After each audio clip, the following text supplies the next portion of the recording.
사랑하는 광주시민 여러분, 그리고 1600여 공직자 여러분, 안녕하십니까. 경안동 쌍용동 광남 1, 2동 지역구의원 오현주입니다. 날이 따뜻해지며 희망이 싹트는 봄이 다가왔습니다. 최근 불안정한 정세로 혼란스러운 상황이지만 모든 가정에 행복이 가득하시기를 바라며 공연장 등의 명칭 변경과 문화재단의 순세기 인여금에 관한 시정 질문을 시작하겠습니다. 2011년 개관해 광주 시민들의 문화생활을 책임져 왔던 남한산성 아트홀의 명칭이 지난 1월 광주시 문화예술의 전당으로 변경되었습니다. 명칭 변경과 관련해서 저는 이 무책임한 행정처리 과정에 대하여 문제 제기를 하지 않을 수 없었습니다. 우선 남한산성 아트홀이란 명칭이 어떻게 선정되었는지를 말씀드리겠습니다.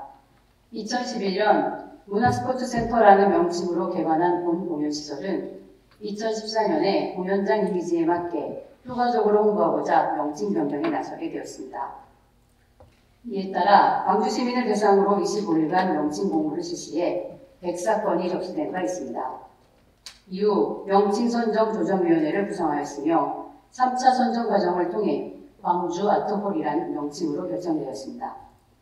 하지만 당시 광주광역시에서도 광주 아트홀이라는 명칭을 사용 중이라는 이유로 재선정위원회를 통해 최종적으로 남한산성 아트홀이 선정되어 2015년부터 2024년까지 10년간 사용해 왔습니다. 그런데 이번 명칭 변경 과정은 어떻습니까? 문화재단으로부터 명칭 변경에 대한 검토 요청 후 문화관광과에서는 공연장 명칭 변경 검토 보고라는 문서 하나로 광주시 문화예술의 전당으로 변경하였습니다. 이전의 명칭 변경 과정과 비교해보면 이런 허술한 행정처리가 있을 수 있나라는 생각밖에 들지 않습니다. 광주 시민들이 직접 참여해 100사건의 공모안을 접수하고 위원회를 통해 심사숙고해서 결정한 남한산성 아트홀 명칭을 이렇게 쉽게 헌신짝거리를 벌일 수 있는지, 그리고 광주시 문화예술의 전당이라는 명칭을 이미 처음부터 정해놓았다는 듯이 시민을 대상으로 어떠한 의견 수렴 절차도 없이 선정 처리할 수 있는지 의문입니다. 이것이 과연 시민이 주인인 도시에서 있을 수 있는 일입니까? 그리고 남한산성 아트홀의 명칭 변경에 대하여 남한산성 입구역 등과 유사 명칭의 시설이 있어 혼선을 방지하기 위해서라는 사유를 들었지만 광주광역시에서 이미 광주예술의 전당이라는 공연장이 존재합니다. 도대체 왜 검색 과정에서 광주광역시와 혼동을 일으킬 수 있는 광주시 문화예술의 전당으로 명칭이 결정된 것입니까? 이것이 정말 시민을 위한 명칭 변경이었습니까? 이에 대해 질문드립니다.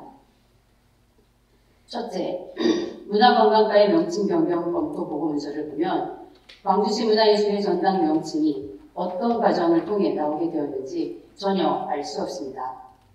통상적으로 시설의 명칭을 정할 때에는 위원회나 시민의 의견 수렴을 통해 진행되는데 80억 이상의 출연 예산으로 운영되는 문화시설인 광주시 문화예술의 전당 명칭이 어디서 어떤 과정을 통해서 나온 것인지 객관적 자료를 통해 답변해 주시기 바랍니다.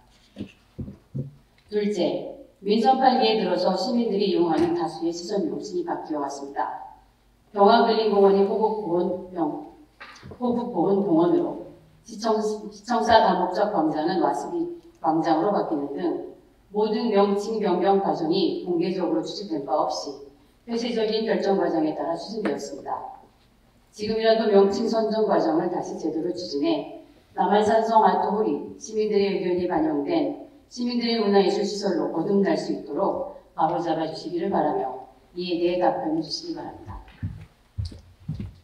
셋째, 앞서 말씀드린 바처럼 다수의 시설 명칭이 변경되었으나 광주시에는 시설 명칭 선정과 관련된 위원회 없이 관리부서에서 폐쇄적으로 명칭을 정하고 있는 상황입니다.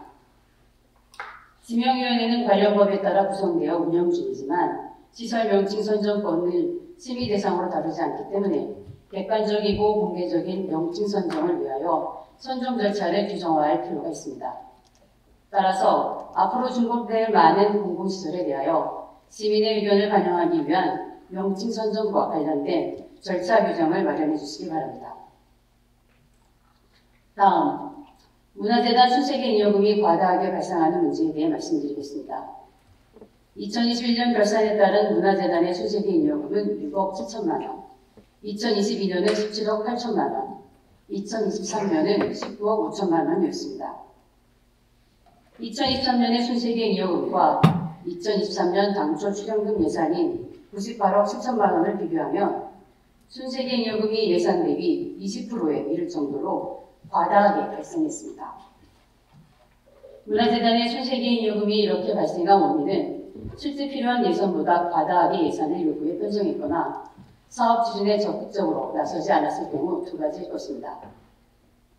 불용된 잔여 예산이 광주시로 반납되지 않고 다음해 문화재단의 자체 예산으로 축적되니 문화재단에서는 출연금을 적극적으로 집행하여 유인이 없어지는 셈입니다. 또한 문화재단은 3개년간 순세개인 이여금 항목의 세입 예산으로 2억 또는 4억만을 편성했습니다.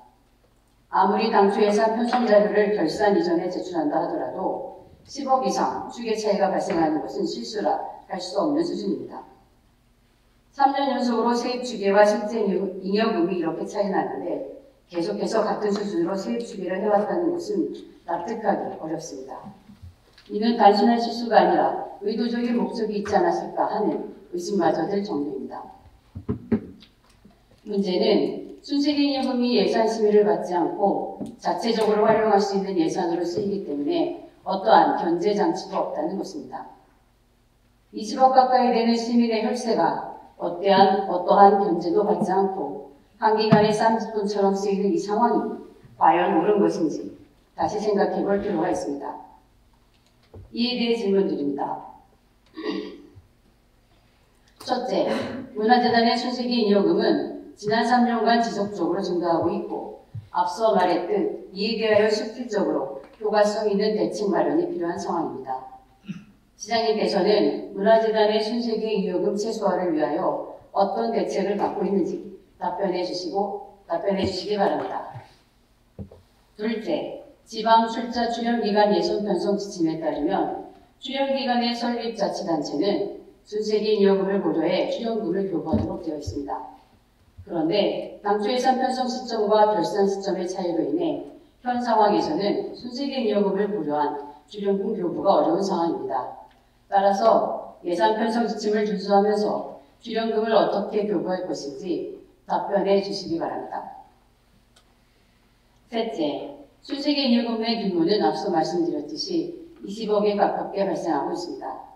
현재 출자 출연 기간의 자율성을 보장하기 위하여 순세개인 이여금을 반납받지 않고 자체적으로 편성해 사용하도록 하고 있으나 앞으로는 의회의 예산심의 시 순세개인 잉여금에 대한 편성 또한 문화재단의 예산 편성 자료 제출을 통해 함께 심의할 수 있도록 검토해 주시기 바랍니다.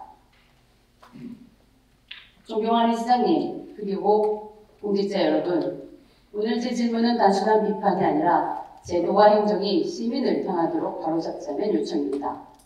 공공시설의 이름 하나, 예산의 쓰임 하나하나에 광주시의 주인인 시민의 뜻이 반영될 수 있도록 적극적이고 책임있는 답변을 요청드립니다. 경청해 주셔서 감사드리며 이상 질문을 마치겠습니다.